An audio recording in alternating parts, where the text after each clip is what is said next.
बच्चों, तो कैसे आप सब? अच्छा, फर्स्ट क्लास।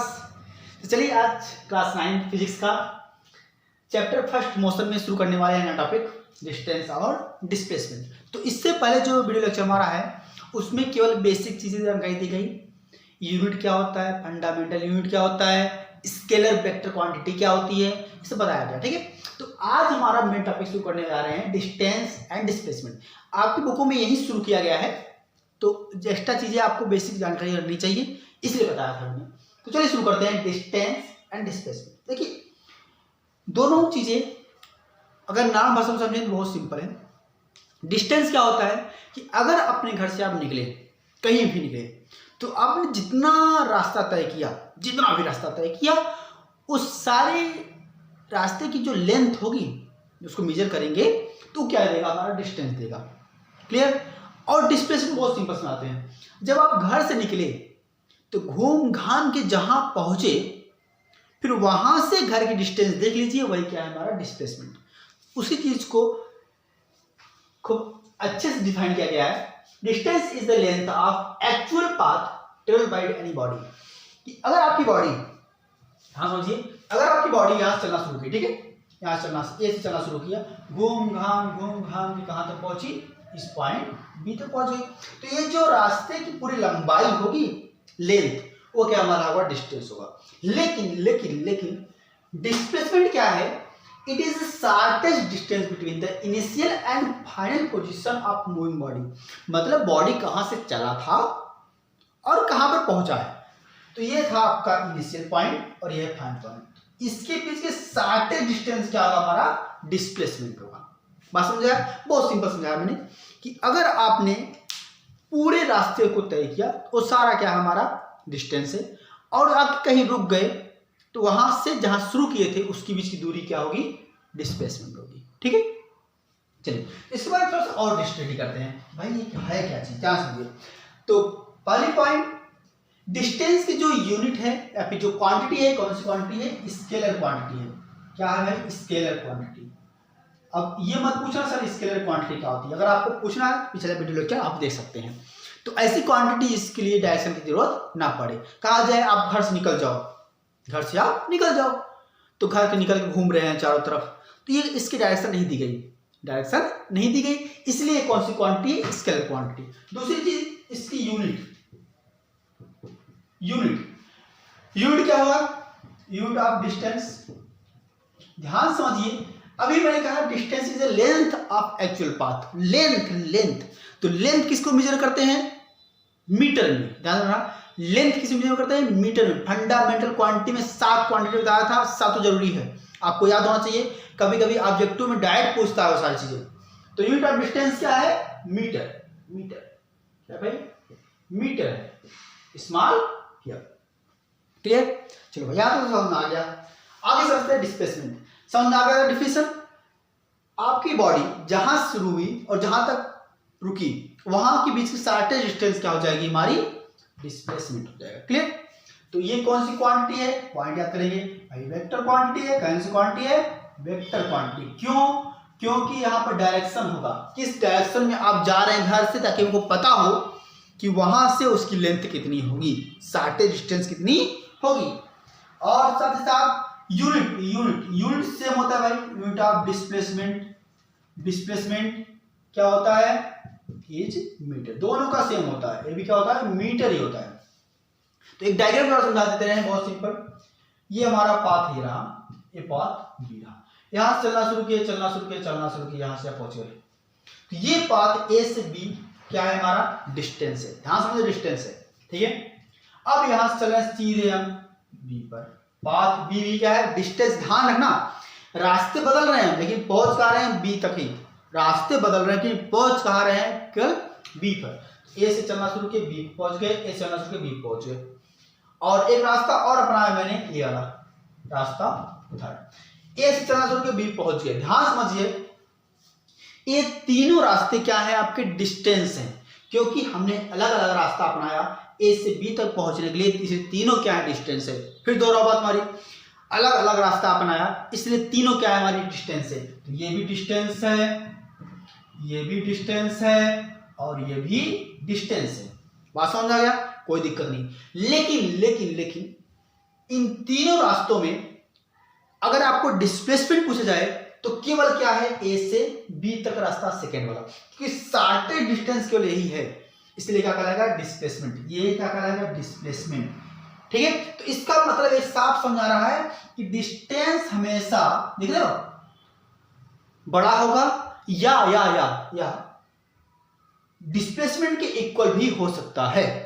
बात दोहराऊं भाई, डिस्टेंस हमेशा डिस्प्लेसमेंट से बड़ा होगा, क्योंकि देखो रास्ता छोटा है, ये सब बड़ा है रास्ते में, तो इसलिए डिस्टेंस जो होगा, जो डिस्टेंस होगा वह डिस्प्लेसमेंट से क्या होगा, बड़ा होगा। लेकिन कोई ऐसा केस हो सकता है जिसमें डिस्टेंस और डिस्प्लेसमेंट क्या हो, दोनों इक्वल हो।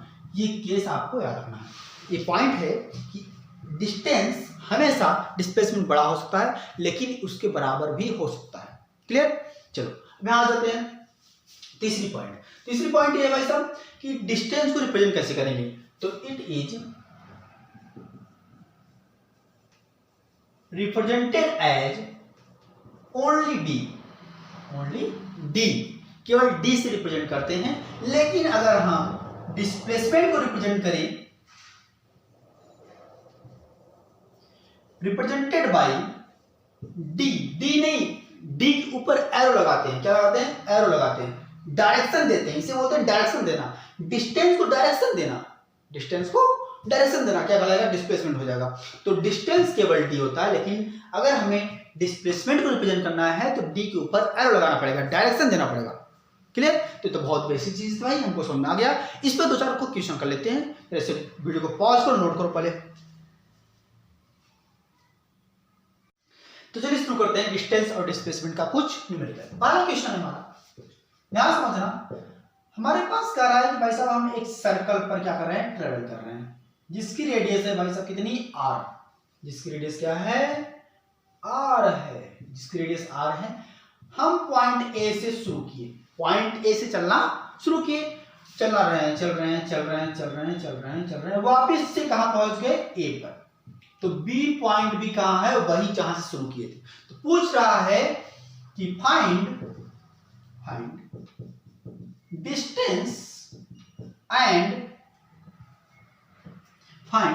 Distance and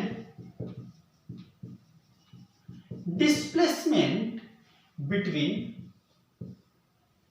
A and B. A और बी के बीच में क्या निकालना है, डिस्टेंस और डिस्प्लेसमेंट। ध्यान से, बहुत सिंपल क्वेश्चन शुरुआती से करते हैं। ठीक है, तो देखिए बहुत सिंपल है। कहेंगे कि अगर रेडियस आर है, भाई सब रेडियस क्या है, आर है, तो डिस्टेंस क्या कहता है, डिस्टेंस कहता है कि आपने जो पूरा रास्ता कवर किया उसकी पूरी लंबाई क्या करेगी, डिस्टेंस देगी। तो देखो ध्यान से, अगर हम सर्कल के पाथ पर, सर्कल के सरकमफ्रेंस पर चल रहे हैं, सरकमफ्रेंस पर चल रहे हैं, तो वो उसका डिस्टेंस क्या होगा, टोटल जहां शुरू किए पूरा वहीं पहुंच गए, तो टोटल सरकमफ्रेंस तय किया। और सर्कल का सरकमफ्रेंस क्या होता है, 2 पाई आर। ध्यान रखना, सर्कल का पूरा एक चक्कर लगाना क्या होता है, 2 पाई आर। सरकमफ्रेंस का क्या है, 2 पाई आर। पाई की वैल्यू 22/7 होती है, चाहे तो रख सकते हो चाहे ना रखो, कोई कभी। पाई वैल्यू क्या होती है, 22/7। अगर आर की वैल्यू दिया हो 4, 5, 6 तो आप रख सकते हो, नहीं तो कोई जरूरत नहीं है। तो डिस्टेंस हमारा आ गया भाई कितना, 2 पाई आर। लेकिन किसमें लिखेंगे, मीटर में। किसमें लिखेंगे, मीटर में, 2 पाई आर मीटर। अब बात करते हैं डिस्प्लेसमेंट की। किसकी बात करते हैं, डिस्प्लेसमेंट की। ध्यान समझिएगा, हमने क्या बताया कि जहां से आप चले हो और जहां पहुंचे हो उनके बीच की शॉर्टेस्ट डिस्टेंस। तो भाई साहब जहां चले थे फिर वहीं पहुंच गए, तो डिस्टेंस कहां रहा, 0 हो गया ना। जहां से चले फिर वहीं पहुंच गए, इसका मतलब क्या है, आपका डिस्प्लेसमेंट 0 है। डिस्प्लेसमेंट क्या है, 0 है। बात समझा गया, बहुत सिंपल था। डिस्प्लेसमेंट क्या हो गया, 0 हो गया। अगला क्वेश्चन करते हैं। अगला क्वेश्चन, हम क्या कर रहे हैं, पॉइंट ए से पॉइंट बी तक चल रहे हैं। पहला पाथ हमारा सेमी सर्कल, पहला पाथ क्या है, सेमी सर्कल पाथ पर चल रहे हैं। और दूसरा सीधे यहां से यहां पहुंच गए, हम सीधे यहां से यहां पहुंच गए, जिसका रेडियस दिया है 7। चलो इस बार लेते हैं, कितना रेडियस दिया है, r = 7 मीटर। ठीक है, r इक्वल 7 मीटर दिया है। तो पूछ रहा है कि हम जब a से b पहुंचे फिर यहां से यहां पहुंचे, दो रास्ते थे, या फिर रुक जाओ, सॉरी, हम a से b तक पहुंचे, केवल किससे पहुंचे, a से b तक पहुंचे, किससे, सेमी सर्कल पर। तो पूछ रहा है कि find distance and displacement between a and b। a और b के बीच क्या हो रहा है, डिस्टेंस और डिस्प्लेसमेंट। बताइए पहला चीज, डिस्टेंस होता क्या भैया, डिस्टेंस होता क्या, कहेंगे कि जो हम पाथ अपनाए हैं पूरे पाथ का लेंथ, तो a से b तक चल रहे थे, तो इसका मतलब ये इसका जो लेंथ होगा वही हमारा क्या होगा, डिस्टेंस होगा। अब बताइए ये क्या है, एक सर्कल का आधा भाग है, जब हम पूरे सर्कल पर चक्कर लगाए तो क्या था, 2πr सरकमफ्रेंस के इक्वल। अगर नहीं पता तो कुछ वीडियो अब बात पढ़ा जाएगा मैथ में, अगर नहीं पढ़े हो तो प्रीवियस ईयर में क्लास 6-7 पढ़ा गया होगा। तो ये क्या है, हाफ सेमी सर्कल है, तो इसका मतलब ये क्या है, हाफ पेरीमीटर है, फिर क्या है, हाफ सरकमफ्रेंस है। सरकमफ्रेंस हाफ होता है 1/2 और सरकमफ्रेंस होता है 2πr, यहां लिखा था 2πr, ठीक है। तो 2 कैंसिल और क्या आ गया, πr आ गया। r की वैल्यू कितनी है, 7, और पाई वैल्यू क्या होता है, 22/7 इंटू r की वैल्यू 7 कट गया, कितना आ गया, 22 मीटर। तो ये हो गया डिस्टेंस, ये क्या हो गया, डिस्टेंस आया, हमारा डिस्टेंस आया 22 मीटर। बहुत सिंपल है। फिर दोहराओ, जो एक्चुअल पाथ अपनाएंगे या फिर जो भी पाथ अपनाएंगे उसकी पूरी लेंथ क्या देगा, हमारा डिस्टेंस देगा। अब बात करते हैं डिस्प्लेसमेंट की। तो डिस्प्लेसमेंट बड़ा ध्यान समझो, कहा है कि जहां से तुम शुरू किए और जहां पर खत्म किए उनके बीच शॉर्टेस्ट डिस्टेंस, तो क्या दिख रहा है, यहां से सीधे यहां तक, यहाँ पर सेंटर O है, तो यहां से यहां तक 7, फिर यहां से यहां तक 7, तो कितना हो गया, r plus r, total 2r distance, बोले तो 2 × 7 तो 14 मीटर। तो डिस्प्लेसमेंट कितना चले आप लोग, 14 मीटर चले। बात क्लियर है, कोई हार्ड तो नहीं है, ठीक है। चलो इसे नोट करो, इस वीडियो को पॉज करें, एक क्वेश्चन और कराते हैं, हो गया। तो एक क्वेश्चन और देखिए, अगर क्वेश्चन में दिक्कत हो रहा है इसका मतलब आपका थोड़ा सा बेसिक गड़बड़ है, इसे तैयार करो। तीसरा क्वेश्चन, हम कह रहे हैं कि भाई साहब ए से चलना शुरू किए, ए से पहुंचे बी तक, डायरेक्शन देखना, डायरेक्शन बी से पहुंचे सी तक, डायरेक्शन देखना, डायरेक्शन, और सी से पहुंचे वापस से सीधा डी तक, और ये क्या है, एक रेक्टेंगल बन रहा है, ठीक है। ये भी 90 है, ये भी 90 है, ये चला पूरा 6 मीटर, ये चला 4 मीटर, और ये फिर से चला 6 मीटर। बात दोहराओ फिर से हमारी, ए से स्टार्ट किए, एक से स्टार्ट किए चलना, और ए से बी, बी से सी, सी से डी पहुंचे, और डी पर क्या हो गए, स्टॉप हो गए। तो पूछ रहा है कि फाइंड डिस्टेंस एंड डिस्प्लेसमेंट। अब ट्राई तो तुम लोग खुद कर सकते हो, बताओ सोचो फटाक से। डिस्टेंस क्या होगा, ये क्या हो गया, पूरे रास्ते में चली गई दूरी, पहला 6 मीटर, दूसरा 4 मीटर, फिर 6 मीटर, कितना हो गया टोटल 16 मीटर हो गया हमारा आंसर। सिंपल है, नहीं है, जितना हम रास्ते में ट्रेवल किए उस सारा हमारा क्या हो जाएगा, डिस्टेंस हो जाएगा। अब बात करते हैं डिस्प्लेसमेंट की। तो डिस्प्लेसमेंट कहता है कि final position minus initial position, तो हम लास्ट में डी थे और फिर ए पर, तो ए से जो डी की शॉर्टेस्ट डिस्टेंस होगी वही हमारा क्या होगा, डिस्प्लेसमेंट होगा। क्या होगा भाई, डिस्प्लेसमेंट होगा। तो डिस्प्लेसमेंट क्या दिख रहा है, अगर ये 6 गया, ये 4 आया, फिर से 6 गया, तो बच्चा कितना, ये रेक्टेंगल बना रहा है, तो इसका मतलब डिस्टेंस कितना बचा, 4 मीटर। बहुत सिंपल, सीधे लिखो 4 मीटर, या फिर पॉइंट डी माइनस ए, जब डी से ए के बीच की डिस्टेंस निकालेंगे या फिर डिस्टेंस बिटवीन डी ए, तो क्या आ जाएगा, 4 मीटर आ जाएगा। तो हमारा हो जाएगा क्या, answer.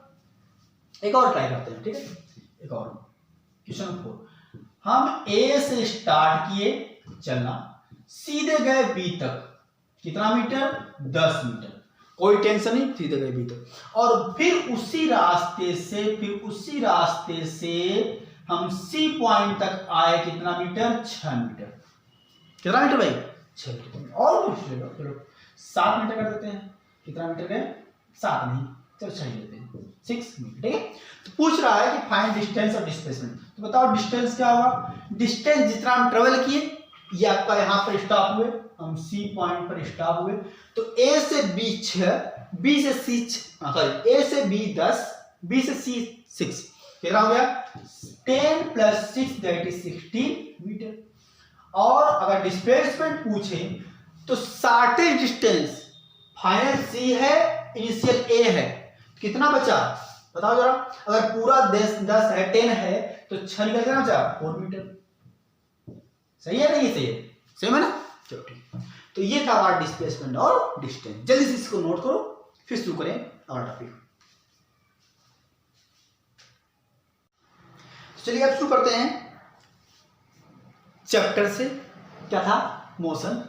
When body changes its position with respect to time, जब बॉडी आपकी टाइम के रिस्पेक्ट में पोजीशन चेंज करती है तो बॉडी क्या कहलाएगी, मोशन कहलाएगी। ये बताया था मैंने फर्स्ट लेक्चर में कि मोशन क्या होता है, कि जब कोई बॉडी अपनी पोजीशन को चेंज करे टाइम के साथ तो किस में कहलाएगी, मोशन कहलाएगी। लेकिन ये तो पढ़ा चुके थे, हम पढ़ाना क्या है, यूनिफॉर्म, नॉन यूनिफॉर्म और उसके अंदर स्पीड, वेलोसिटी एंड एक्सीलरेशन। ठीक है, तो शुरू करते हैं uniform and non uniform motion. बहुत ही आसान है अगर आपको समझना है तो। ठीक है, बहुत सिंपल समझा रहे हैं। If body travel equal distances in equal time interval, in equal time interval, then it is in uniform motion. Uniform motion बहुत सिंपल है। अगर आपका जो बॉडी है इक्वल टाइम इंटरवल में इक्वल डिस्टेंस चलता है, मीनिंग क्या है, अगर हम बात करें यहाँ से, सुनना, ए से बी तक चलना है, किससे भाई, ए से बी तक। हम कह रहे हैं कि 0 से शुरुआत हुआ टाइम t = 0 से, और t = 2 पर यहाँ पहुंचा कितना डिस्टेंस, 5 मीटर, और फिर t = 2 से t = 4 पर पहुंचा 5 मीटर ट्रेवल किया, फिर t = 4 से t = 6 तक पहुंचा कितना, 5 मीटर ट्रेवल किया। मतलब इक्वल टाइम इंटरवल, देखिए यहाँ 2 सेकंड लगा, यहाँ 2 सेकंड लगा, यहाँ 2 सेकंड लगा, और हर 2 सेकंड में इक्वल डिस्टेंस ट्रेवल कर रहा है। तो इसका मतलब बॉडी किस मोशन में कहलाएगा, यूनिफॉर्म मोशन में। और ऐसा संभव नहीं है भाई, जब साइकिल चलाओगे तो कहीं तो गड्ढा गुड्ढा होगा, और खास करके इंडिया में तो बिल्कुल नहीं होने वाला, क्योंकि इंडिया की रोडिंग बहुत ही खराब है। तो यूनिफॉर्म मोशन इंडिया में तो मिलने वाला नहीं है। अब बात करते हैं नॉन यूनिफॉर्म की। तो नॉन यूनिफॉर्म क्या हो जाएगा भैया, तो if body travel unequal distances in equal time interval, मतलब टाइम तो सेम रहेगा लेकिन डिस्टेंस क्या रहेगा, अलग अलग रहेगा। फिर दोहराओ, टाइम सेम रहेगा लेकिन डिस्टेंस क्या रहेगा, अलग। Then it is in non uniform motion.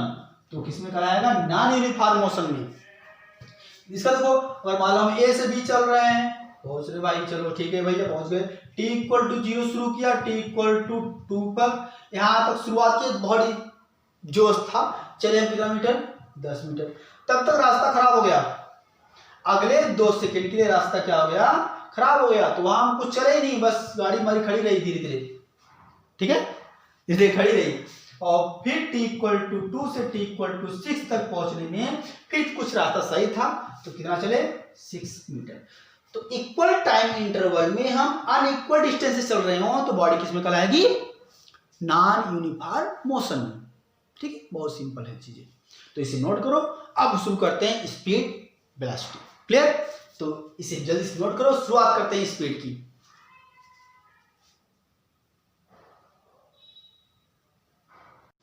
तो चलिए शुरू करते हैं मोशन का, ग्लाइडिंग। स्पीड, भैया स्पीड क्या होती है, बहुत सिंपल डिफिनेशन है। कहना स्पीड क्या होता है speed is the distance travelled by any body in per unit time. Speed क्या है? Distance travel by body in per unit time. किसी भी बॉडी द्वारा जो डिस्टेंस ट्रेवल होगा 1 सेकेंड में, उसे हम क्या कहेंगे? स्पीड कहेंगे। तो कहेंगे कि डिस्टेंस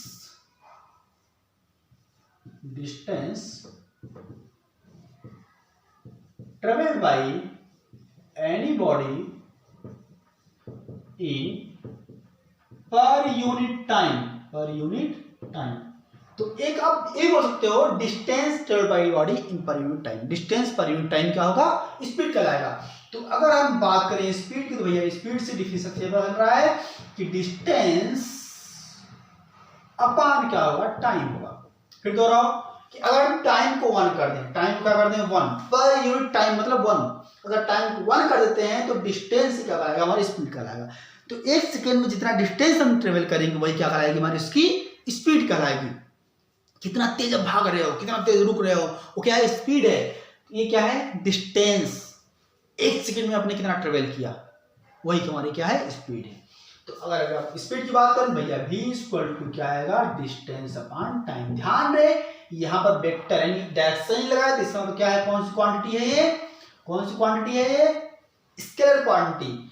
क्या है? Scalar quantity. तो पॉइंट नोट करेंगे पहला, इट इज स्केलर क्वांटिटी। ठीक है। दूसरी पॉइंट, इसकी यूनिट की बात करते हैं। जरा यूनिट ध्यान दो, ये आपका फंडामेंटल नहीं है, डिराइव्ड यूनिट है। किससे बना है? डिस्टेंस और टाइम मिलकर बना है। तो डिस्टेंस का होता है मीटर, टाइम होता है सेकेंड। तो क्या हो जाएगा? Unit of speed is meter per second, या फिर ब्रैकेट लिखते हैं स्मॉल ऐसे, मीटर पर सेकेंड। क्लियर दीजिए, बहुत सिंपल है भाई। स्पीड क्या होता है? Distance travel by body in per unit time. 1 second में जितनी बॉडी ट्रेवल करेगी वही हमारी क्या कहलाएगी? स्पीड कहलाएगी। बात क्लियर? अब बात करें types of distance. Type of distance की बात करते हैं। तो अभी आपने पढ़ा यूनिफॉर्म और नॉन यूनिफॉर्म स्पीड। तो यहाँ भी आप बोल सकते हो, ठीक है, वो हम नहीं पढ़ा रहे हैं फिर से अलग से।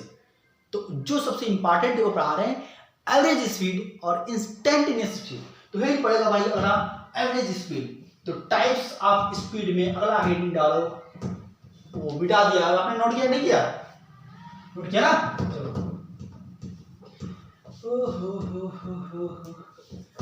चलो टाइप्स ऑफ स्पीड। अगर टाइप्स ऑफ स्पीड की बात करें तो यूनिफॉर्म नॉन यूनिफॉर्म दोनों हैं, हम उसे नहीं पढ़ा रहे हैं। पहला क्या है? Uniform speed. दूसरा क्या है? Non uniform speed. और तीसरा है एवरेज स्पीड। ध्यान रहे। तीसरा क्या है? एवरेज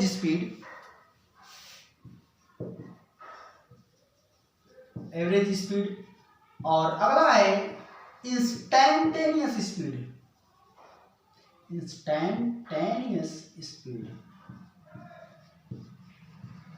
ठीक है। तो यूनिफॉर्म और नॉन यूनिफॉर्म नहीं पढ़ा रहे हैं, क्योंकि अभी पढ़ाया। यूनिफॉर्म क्या होता है कि if body travel equal distances in equal time interval then it is said to be uniform speed. Non uniform if body travel unequal distances in equal time interval then it is said to be non uniform speed. Clear? तो बात करते हैं average speed की। Most important heading डालो average speed. Most important heading रहेगा average speed. Average speed भैया क्या होता है? तो डिफिनेशन लिखेंगे, it is ratio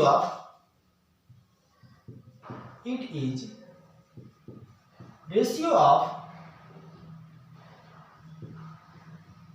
total distance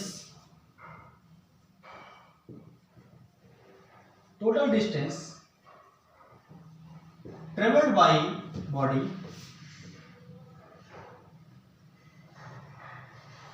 any body to the total time taken। तो